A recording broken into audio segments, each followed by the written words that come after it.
Herkese merhaba. Bugün çok lezzetli avokado ve fesleğenin temel malzemeler olduğu bir makarna hazırlayacağız. Yapımına hemen başlayalım. Kaynama noktasına gelen yeteri kadar haşlama suyuna 1,5 tatlı kaşığı tuz ekleyelim.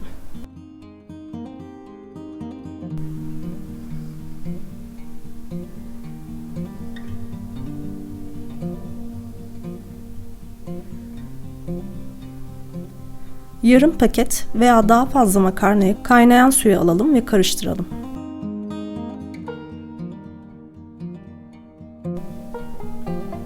İstediğiniz çeşit makarnayı kullanabilirsiniz. Ben spagetti tercih ettim. Arada sırada karıştırmak üzere pişmeye bırakalım. Bu sırada sosu için 8-9 yaprak taze fesleğeni doğrayıcıya alalım. 3 diş sarımsak ve bir avuç cevizi ekleyelim ve doğrayıcıdan geçirelim. Ceviz yerine yakıştırdığınız herhangi bir kuru yemiş de kullanabilirsiniz.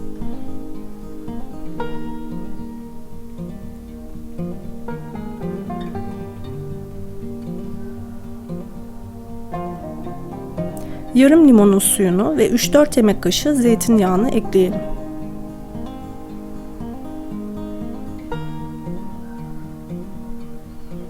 Avokadoyu gösterdiğim şekilde kesip kullanıma hazır hale getirelim.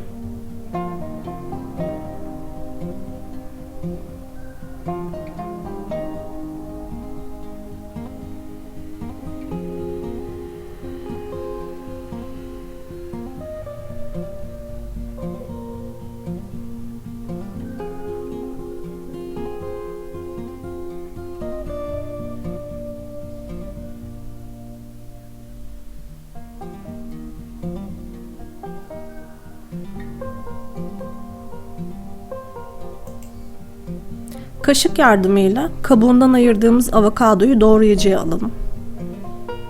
Daha sonra her şeyi doğrayıcıdan geçirelim.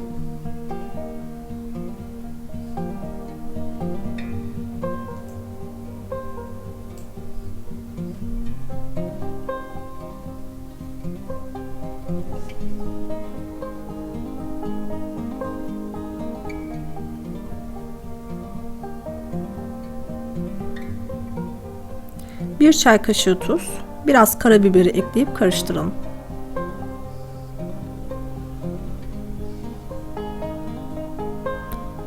Kıvamı benim sosum gibi çok katı olursa birkaç yemek kaşığı su ile sos kıvamını verebilirsiniz.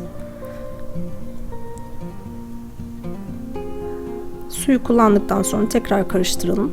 Çok katı veya akışkan olmayan bir kıvam elde etmemiz gerekiyor.